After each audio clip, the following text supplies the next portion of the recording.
Alright, this hat's pretty obnoxious, but so's letting the TV and entertainment raise our children. Let's talk about these issues. First of all, neuroscience. They've literally gone in and done studies over time, multiple times, on children, on their brain. One of the biggest ones was actually over in Japan.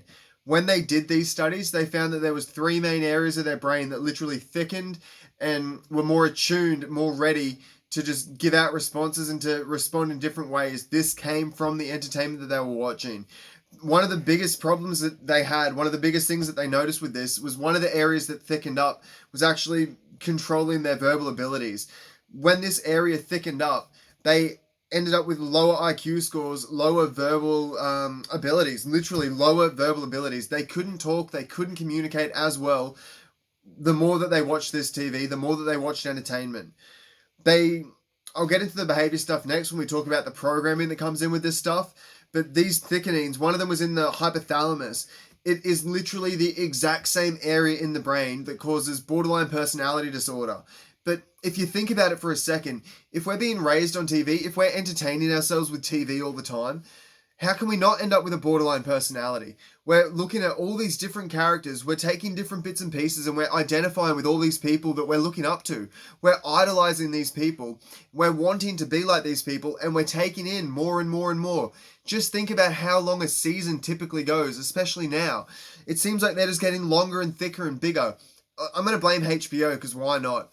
HBO seemed to start to make these big long seasons. They were big drawn out seasons with 24 episodes, an hour long each. That's 24 hours per episode. I'm thinking right now of a TV show called Oz. This was literally a show about people in prison. Yeah, there were some nice story arcs. There was a lot of people that changed during that show. But if we're identifying with these people, if we're identifying with these characters, we're taking on their traits. We're taking on their personality. No wonder that section of our brain, the hypothalamus, no wonder it's the same section as the borderline personality disorder section.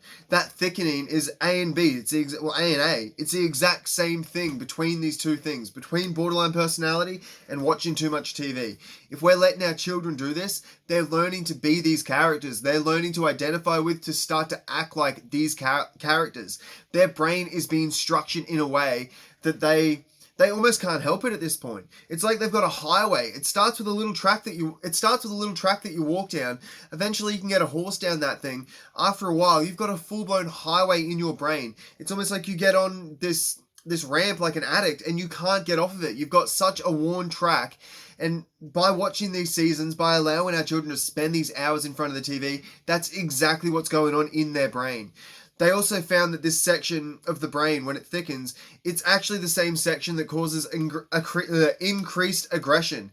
These children are literally getting more aggressive by watching these things on TV. And if you just think about TV through their ages, through time, it's gotten more and more violent. It's gotten more and more vulgar. No wonder watching TV in studies show that exact same section that causes hyperaggression or increased aggression, I can't even English, is the exact same thing. Well, it makes sense. Of course it does. Another problem that we've got here is in these studies, they realize that this same thickening, it is literally the same section that causes mood disorders. And what do we see out in the public right now? What do we see in the schools? What do we see with our young people?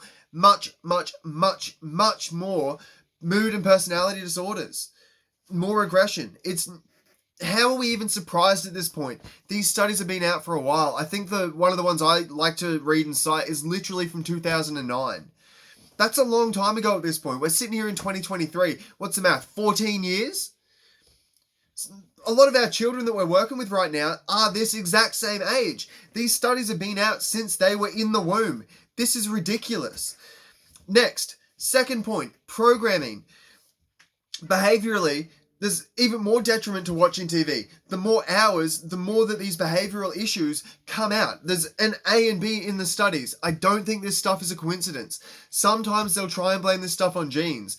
I think that it comes down to the way that we're raised, and we can talk about the genetic stuff all we want, but if we're learning, just like we're receiving genes, if we're learning how to parent from our parents, what do we expect? The things that we've complained about, the things that we've whined about, we're going to repeat those same things to some degree. It's going to hopefully be nuanced and fixed and changed and altered a little bit, But the things that we've done and suffered through and the things that have hurt us, they're almost going to be automatic to some degree. It takes a lot of work to change these things on our own. It takes a lot of research. It takes a lot of time. That's why we need help with this stuff. We need an outside view to see this stuff properly and to change it. I'm getting off track though. We talk about genes. Some of these studies, not even studies, some of the suggestions about these studies that I was just referring to have tried to blame the genes and tried to blame the genetics, tried to blame just things that have been passed down through our family lines. I think that as well as our genes, we've obviously got the nature versus nurture thing. We've got our actual biology, but then we've got the way that we're raised as well. We're going to mirror a lot of both of these things. We can't help it with the genes. At least we've got a choice with the parenting. The more children watch this TV, literally the higher rates that they've got of antisocial behaviors. It comes back to that aggression stuff and the mood disorders and exactly what I was just saying before. The more that they watch it, it's A-B. More hours of TV, more antisocial behavior, more issues. Think about it for just a few seconds. If we're not there to raise our children, if we're not there and they're not around competent adults, if they're not getting more time in society, how are they not going to be more antisocial? If we're just sitting here on our screens, we're basically taking in what it is that we want. Again, antisocial. How is that social?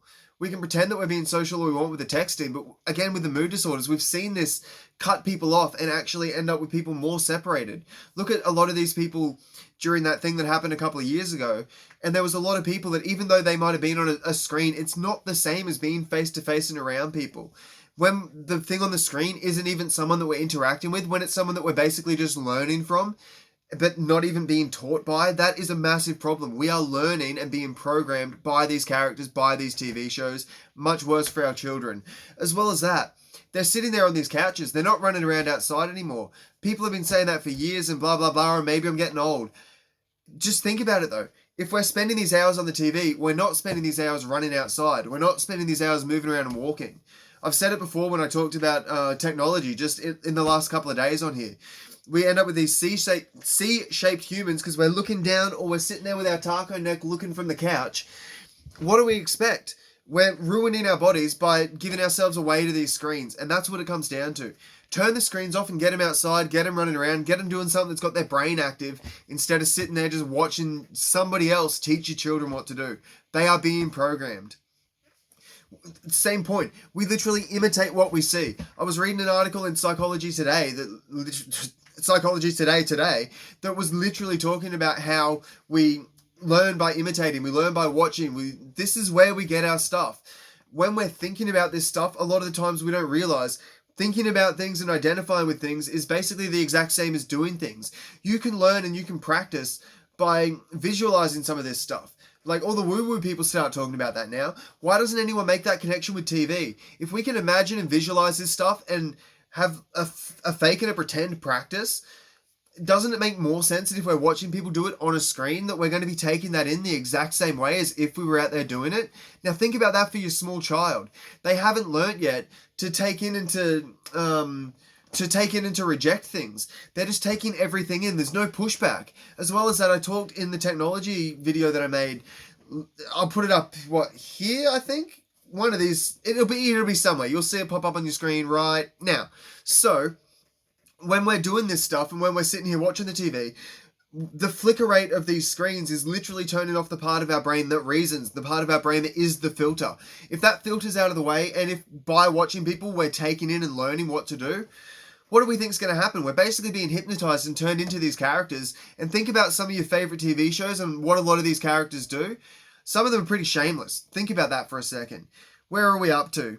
This stuff's automatic. Like I just said, we need to learn to reject these things, and it's very difficult for us to do as adults, let alone our poor children. We need to protect them from this stuff. They're idolizing these people, and if we're looking up to people as well as everything that I've just said, what do we think is going to happen? If they're our idol, we're going to want to be like our idol because to us, that is the most important thing in the world. Why do you think so many of these children want to be gamers and YouTubers and whatever now? This is just where we're up to because this is what they're idolizing. This is what they're looking up to. It's the exact same with their TV shows. And in a second, well, right now, actually, we're going to go into how some of that stuff's changed over time. Now, talking about the content of these TV shows. Hopefully, I'm not going to mess this up. If I remember properly, these names are right. I'm pretty sure Happy Days had Fonzie with the knock the jukebox, if any of you guys remember or know what that is. Now, Leave It to Beaver seemed like a more innocent show. We had people that were around their family. He was interacting with these older people. He was getting on with people. There was a bit of give and take. As from what I remember, there was a balance between like this family and this personal life. Then we get into that Happy Days with our Fonzie and stuff, and we're starting to lose a bit of the contact with the parents. We start to see people more with their friends, more in their social group. This is just where our culture and our TV is going over time. From there, we end up with stuff like The Simpsons. By the time we hit The Simpsons in the 80s, we've got a father that's just a complete half-wit. He cares about his family. They haven't lost that yet, like we're about to get into. But he's one of the dumbest people. He's the slowest person in his family, and almost everyone else has to come and save him. You got the cheekiness and the smart little girl, and the mum stepping up a lot, especially as that time goes on. But this is where it gets worse. Actually, I nearly forgot. Then we've got an even more slow and useless and pathetic, really, old man. Abe Simpson is one of the most useless people on that in the family on that TV show anyway, let's put it that way. And on top of that, they basically normalized pushing people off into old people's homes. I understand that that's just a thing and it's something that we might need to do, but he was literally pushed off into this thing. Think about just some of the stuff that we're watching in these shows. Like I said, it's going to get worse because from what I remember anyway, with this little progression that we've got going, the next thing that we hit is Family Guy. We've got a smart dog, a smart baby, we've got a dumb boy again, a girl that's kind of in between and whatever. We've got another silly dad that cares about his family, but it's getting even worse at this point and way more comical. And then again, we've got a mum stepping up and needing to come in and just save the day. This isn't how it should be doing. These men should be stepping up and actually doing their job, right? I get going to work. I get making money. Yeah, that's all important too. But if we're not stepping up and leading and taking care of our families, what are we doing? Let's fix this stuff. Entertainment, TV is teaching us how to act like this. Think about it through the ages. It's happened right in front of us and we've sat there laughing at it and let it go on. This is just where we're at. What happens next? What's the next TV show to come out? What's the next thing that's going to be influencing us? Do we even think about some of this stuff anymore? With this content, with the way that these people are in these TV shows, that's just some family shows. Again, let's get back to the programming stuff and the idolizing. Think about the people in the shows. Think about all of the different stuff, all of the violence. One show that I started watching that I don't think it made me get a motorbike, but maybe it added to it. At some point, I binge watched Sons of Anarchy. Next minute, I dressed up in double denim, went into the school one day where I was working as a youth worker, needed a key because I left my key at home to get into my building to run a program to help children, literally children in care. I go to the office and they literally asked me if I was a groundskeeper, if I was someone that was coming in to do some maintenance. They had no idea how to take me because I had a trucker hat on, I had a blue denim shirt on and blue denim jeans. Literally started copying this stuff because I was idolizing the people in the TV show. They were mechanics in a garage and in a bike gang. Like, no wonder. Of course these people are going to look at me and think that, but I changed like that very quickly from just watching a TV show. What was I, like 30 something when I did that? What are these children going to be like then? They're not thinking like we're thinking. And they're going to idolize a lot of people that we're not even going to, let's not even get into whether we give these people time of day. The question that I want to give you is this. With the TV shows that we're watching and with the shows that our children are watching, would we want to be their friend? Would we want to invite them over for dinner every night and sit down and invite them to our table? Would we want them around our family? Would we want them leading our family? If we wouldn't want to even sit down and eat a meal with them, if we wouldn't over time think that they'd be a good influence on our family, why are we watching it and why are we letting our children watch it? It's affecting us. It's making us that person. We're ending up inviting them to our table because we're becoming that person. We need to be a lot more careful what we're taking in, much, much more careful what we're letting our children take in. So where does all this leave us? What are we going to do? I was literally just watching a YouTuber actually, just then, before I came in to film this video. He was upstairs filming videos away from his family. His daughter came up to him one day and said, let me get this right. I want to spend more time with you. I want to spend more time with you. Do you need to go upstairs? That's heartbreaking. His wife said, I'm going to get this right too because I wrote these down. His wife said, you are whatever you're doing. You're doing whatever. But you aren't even blah, blah, blah. You aren't even doing that same thing for your own family, for your own me, for your own friends. A lot of times we get wrapped up in our work. We get wrapped up in the stuff that we're seeing on these screens. We're not even giving the best of what we've got to the people around us. We're not even giving what we're giving away to other people for free to the people that we pretend matter the most to us. How about we turn off the screens? How about we turn off the TV a bit for ourselves and for our children? How about we spend a lot more time together? How about we get a lot more intentional? It's so easy to slip into, I just want 5 minutes to scroll. I just want 5 minutes to do this. We need to take our lives back. We need to take our time back. We get more money. We lose money. We get money. We get things. We lose things. We gain relationships. We lose relationships. How about we don't do that with our family? And how about we quit spending our time? Because that's the one thing that we don't get back. How about we quit spending that on things that just don't even matter? How about we go out, we make a point of spending that with our children? I've got 3 videos I want you to think about or to have a look at if you think this is going to help you at all. First of all, connection. If we're not connecting with our children, what are we even doing? We can't start to expect our correction to work if we're not connecting with them first. So there's a video popping up right now about connection, right wherever it is. There. That's a video on connection with our children. If you're enjoying this stuff, I think I went in a little bit differently on the technology thing. So that video is here right now. After the technology stuff, the next thing, when we've got connection, we know what we're doing, and we want to start to bring in some boundaries. Here's a video on boundaries. I don't even care about any of this stuff. I've said it in a video before that got me really emotional. This tech stuff, this entertainment stuff, it ruins families. It makes our children lie. That's why I talked about that technology video. This stuff's important. So are your children. Unless it's stupid o'clock at night, like while I'm recording this, go give them a hug. Go spend some time with them. Go, just next time you see that child that you care about, next time you're at work with that child that you're trying to help, let them know that you care however you can. Try and figure out how they hear that you care about them, because a lot of times we're speaking a different language to each other.